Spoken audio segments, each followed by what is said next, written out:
about our guest this segment? Neil Caudle has joined us. Neil Caudle held the field goal that won the BCS National Championship for Auburn University.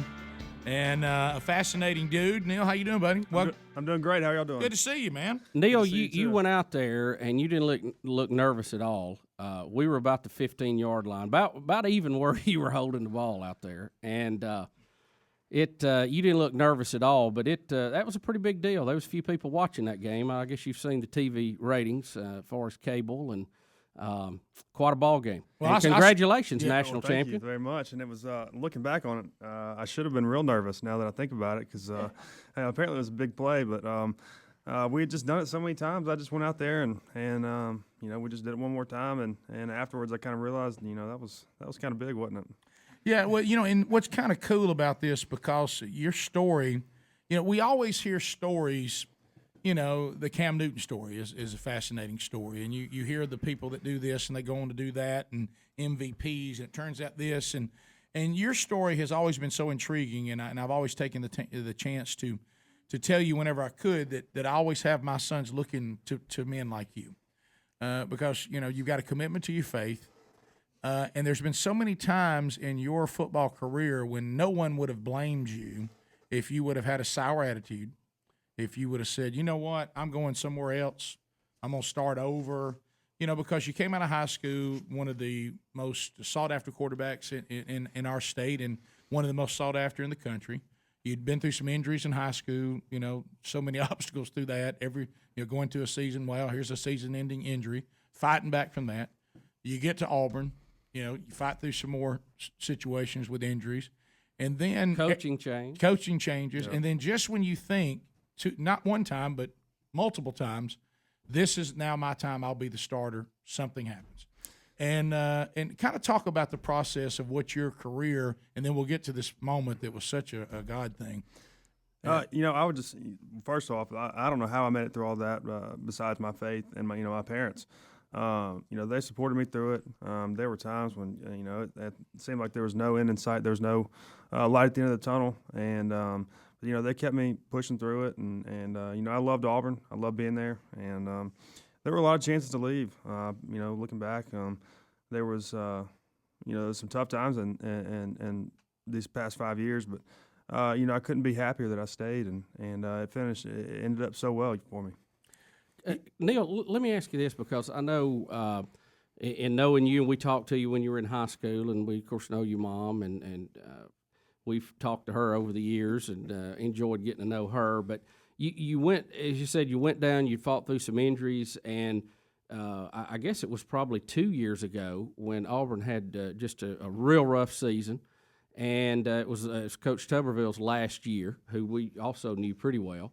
And, at that point, I can't imagine what you were thinking when all that fell apart, because you'd had a bad year, you wasn't getting that shot you wanted at the starting quarter. To me, that had to be the lowest point. It was, and after that, we lost to Alabama 36-0. We were 5-7, didn't make a bowl.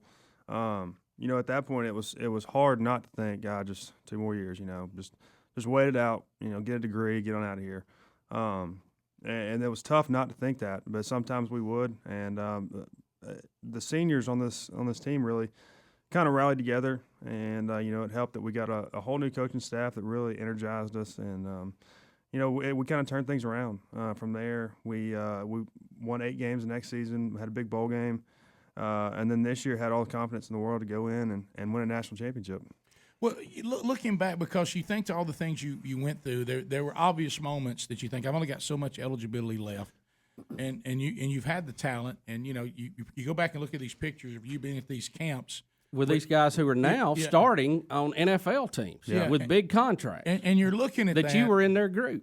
You talked about your faith, and and one of the things some of you may not know, looking at the team, you're one of the spiritual leaders of the team. And when my son came there, he kept echoing that over and over about how you stuck to your faith. So was it your faith? And I know a lot of times people don't share our faith. They're like, what do you mean God told you to do something? What do you mean you felt led to do something? What do you mean by that? And if you don't have the Holy Spirit, you don't know what we're talking about. But God clearly communicates with us. And, some of you say, what do you mean? Did he speak to you through a bush like you did Moses? Well, you know what? If he needed to, he would. But I mean, there's you clearly got guidance from the Holy Spirit. Absolutely. So did you feel from God, stay here? And Yeah. I know how a lot of us would go, what do you mean? Does that mean I'm going to get to play? Because, I know how our health and wealth, name it, claim it, people think, well, Neil's going to have enough faith, and he told God he's going to be the starter, and God's going to give him that. No, what God is just saying, I wanted you to be here, and then you had to figure out what he meant by that. Yeah, there were multiple times when I would have big decisions to make, whether to stay, whether to leave, whether, to do different things.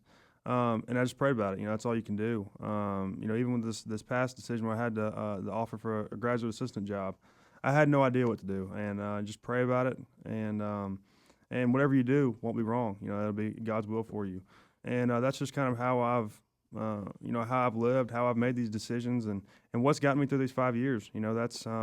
That's a huge part of my life, and that's how how I've done it.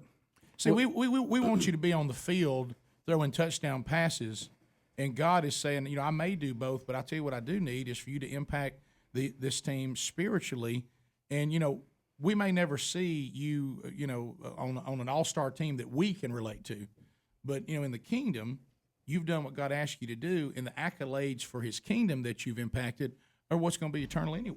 Yeah. I mean, that's what's going to matter. And I've told my kids this too. We had a lot of conversation about it. We're very fortunate to get to see a couple of games this year in the national championship game. But Cam Newton is a very talented athlete. No question. And he's got a lot of accolades for that. Nick Fairley's very talented. They're both going to get their accolades in the draft coming up. But I told them, I said, it's people like you, Neil, and Cody Burns who've been very unselfish in this that made that team what it was. I mean, y'all are absolutely the mortar that have made that wall strong. And, I think if more people was that way and more people willing to give and sacrifice, you would see greater outcomes. Yeah, and I think that's a huge reason for our success. We had a lot, all our guys bought into that. Start from the top all the way to the bottom. There are some stars on that team that didn't get as many touches as Terrell Zachary is one of the best receivers there is, but he didn't get many touches because we have Darvin Adams, we have running game. It's stuff like that made us successful, I think, and the coaches just really got us to buy into that, and that's how we got through this, how we won the championship. Neil Caudle in the neighborhood dropped by the broadcast plaza. Fascinating story, and the pinnacle of it was that whole 19 thing, which was just to some of you one of the most impressive coincidences of all time. Well, and for the rest of us, probably a message. If you're Neil and you've been through all you've been through, you have to go to bed at night and go, wow, how about that? Yeah. That's pretty awesome. When did you? I know your mom, because your mom and my wife were all over the 19 thing almost immediately. And your mom looks for that kind of stuff, and my wife does too. And she's telling me as we're trying to get to the airport, and she's crying, and she's looking at all this stuff, and they're going back and forth, texting. And when did you find out about all the 19s? I had no idea until I got home, and my mom was she showed me the picture. She said, "How cool is this?" And then she said it was a 19-yard field goal, and she showed me, and it was I had no idea any of this was going on. I knew that 1919 was kind of an odd score. With the safety and the two-point conversions. But, I had no idea until she said, and I still wouldn't. I would have never even thought about it if she hadn't said anything. Neil, during that game, and, the ebb and flow of it, people sliding on the turf, whatever. I mean, early on, the Oregon Ducks, from a football standpoint, is a very scary team because you just don't know what they're going to do. And they do all kind of crazy stuff, as we saw during the game. I mean, they play flag football out there at times. Right. Maybe their new plan will be go get some interior linemen. Yeah. After you saw them a couple of series or whatever, what was your impressions on the sideline? Did you feel that they were as scary as promoted, or did you think, hey, we can handle these guys? Or early in the game, what were your thoughts on the sideline? Yeah, going into the game, they're so fast. They're so they do such different stuff. And they get that pace going so quick that I was scared. They can run around you, but once we got out there, I realized we were probably a more physical team, and we had speed too. We were confident that we would be able to contain them inside. But then I realized our outside guys are just as fast as theirs, and people always say the SEC ball is so much better. And after that game, I felt like we dominated them up front. We didn't play as well throwing the ball and moving the ball downfield, but I feel like that we stayed with them really well. We were fast too.